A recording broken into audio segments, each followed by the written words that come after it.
कि जदयू के कार्यकर्ता को छेड़िए मत, यदि गर्म हो जाएगा तो फिर आप मधुमक्खी से पल्ला पड़ जाएगा। आप आंख दिखाइएगा तो हम भी आंख दिखाएंगे और ईंट का जवाब पत्थर से देंगे। ये सुन लीजिए पप्पू जी कान खोल करके। शगुन कर दिया होगा पे फोन से संजय भगत, कुछ इनको भी, इनका भी लेने देने का आदत बना हुआ है, कौन नहीं जानता है पूर्णिया में। यदि कोई सबूत है आपके पास कि शंभू जायसवाल जी, जीतो मंडल जी, विकास मंडल जी एग्रीमेंट करवाए हैं, फलना करवाए हैं, तो साक्ष्य आप सार्वजनिक कर दीजिए। ये 90 का दशक नहीं है जो आपकी दबंगता से लोग चुप रह जाते थे।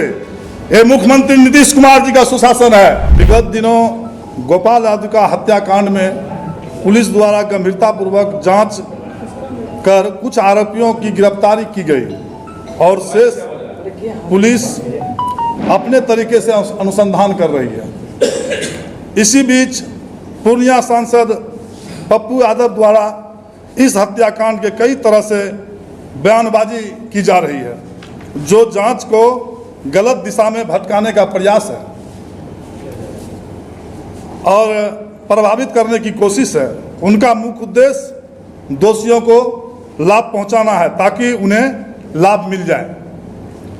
पप्पू यादव जी 2 दिन पहले प्रेस कॉन्फ्रेंस कर कहते हैं कि संजय भगत 45 लाख रुपया पे फोन से दिया और उन्हें भी हत्याकांड का दोषी मानते हैं। उसका मैं आपको वीडियो क्लिप दिखाना चाहूँगा जो सांसद महोदय बोले हैं।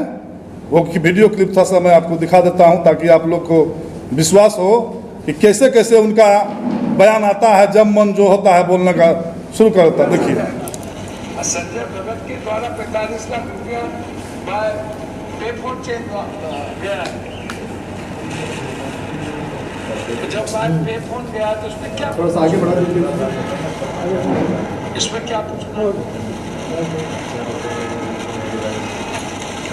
बहुत क्लियर है। मैं तो बार बार कह रहा हूँ कि ब्रोकर का नेक्सस है, थाना प्रभारी ब्रोकर ये लोग मिले हुए हैं सारे लोग। देख लिए आप लोग, संतुष्ट है ना?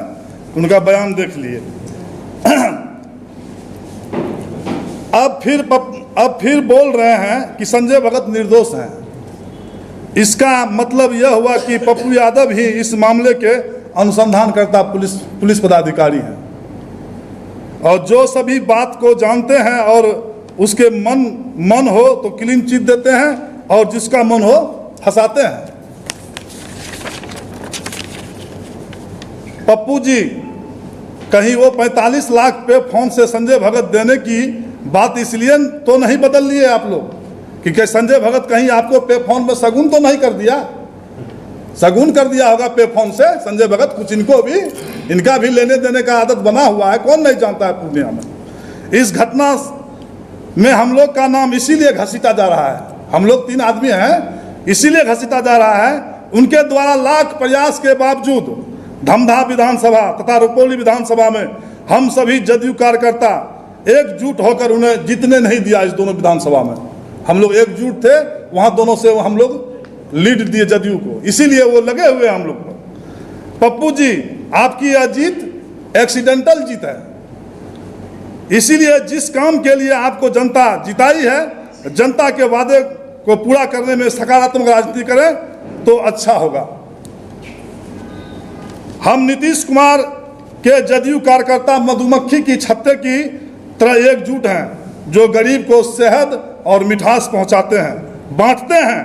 लेकिन यदि कोई छेड़ता है तो आप अच्छी तरह समझते हैं कि मधुमक्खी के छत्ते को छेड़ने का क्या हश्र होता है। आप सभी आदमी जानते हैं मधुमक्खी के छत्ते को जब छेड़िएगा तो क्या हश्र होगा, ये सभी आदमी जानते हैं। इसलिए हम कहना चाहते हैं पप्पू यादव जी से कि जदयू के कार्यकर्ता को छेड़िए मत, यदि गर्म हो जाएगा तो फिर आप मधुमक्खी से पल्ला पड़ जाएगा आपको।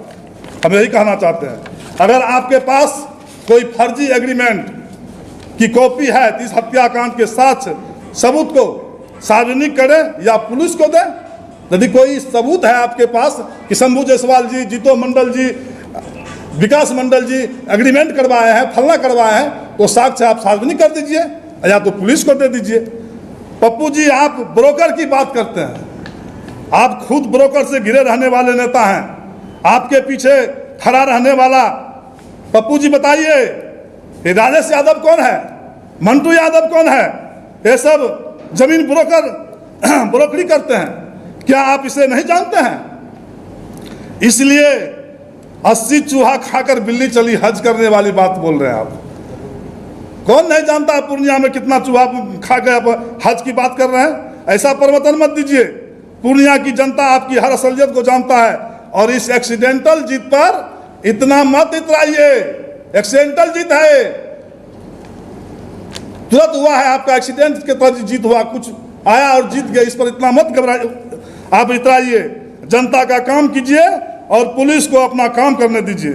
पप्पू जी आपको इस हत्याकांड को इंडिया तथा एनडीए बताकर राजनीतिक कर रहे हैं। आप ही कहते हैं अपराधी का कोई जात नहीं होता है। आज जात नहीं होता है, फिर अपने जाति का नाम आने पर अचानक पलट गए और इस कांड का राजनीतिकरण करने लगे। पप्पू जी, मैं शंभू जायसवाल भामाशाह के वंशज के जायसवाल हैं, फौलादी हैं, फौलाद का पुत्र हैं। हमारे पिताजी भी फौलादी हैं। हम लोग डरने वाले नहीं हैं, निर्भीक हैं, उदार हैं। अगर आप समझते हैं कि वैश्य का बच्चा है, डरा देंगे, तो मैं आपकी भूल होगी। ये 90 का दशक नहीं है जो आपकी दबंगता से लोग चुप रह जाते थे। ये मुख्यमंत्री नीतीश कुमार जी का सुशासन है। इस राज्य में मुझे क्या, एक बकरी के मेमने को, बच्चे को भी आप आंख नहीं दिखा सकते हैं। मारने की बात तो छोड़ दीजिए, उसके डरा भी नहीं सकते हैं, और वो डराने की औकात भी नहीं है आपको। ये सुशासन की सरकार है, नीतीश कुमार की सरकार है। इसलिए एक सामाजिक कार्यकर्ता होने के नाते मैं भी सामाजिक कार्य करता हूँ। कोई ब्रोकर नहीं हूँ, चोर नहीं हूँ, बदमाश नहीं हूँ, डकैत नहीं हूँ। मैं भी सामाजिक कार्य करता हूँ, समाज की सेवा करता हूँ। इसीलिए आपसे कहूँगा कि जिस वादे विकास के सपने दिखाकर आपने मत प्राप्त किए पूर्णिया का, उस पर ध्यान दीजिए। पप्पू जी, जान लीजिए, ये 20वीं शताब्दी नहीं है, ये 21वीं शताब्दी है। आप जिस अंदाज में पेश आइएगा, लोग भी आपसे उसी अंदाज में पेश आएगा, डरेगा नहीं। आप आंख दिखाइएगा तो हम भी आंख दिखाएंगे, और ईंट का जवाब पत्थर से देंगे। ये सुन लीजिए पप्पू जी, कान खोल करके। हम लोग भी सुविधा समझेगा, ये क्या, उसको डरा रहे हैं, उसको पकड़ा रहे हैं, उसको सटा रहे हैं। और हाल में ही 1.25 करोड़ का रंगदारी का केस हुआ है उनके ऊपर, नहीं जान रहे हैं? सब लोग तो जानते हैं कैसे कैसे कहां से फोन आता है, किससे पैसा मांगता है। तो हम विशेष अब क्या बोलेंगे, नाम बताएंगे? मेरा नाम शंभू कुमार जायसवाल, प्रखंड जदयू के अध्यक्ष, धमदाह से 5वीं बार निर्विरोध बना हूं। जनता और कार्यकर्ता का सहयोग है, और घर घर जाता हूं मैं।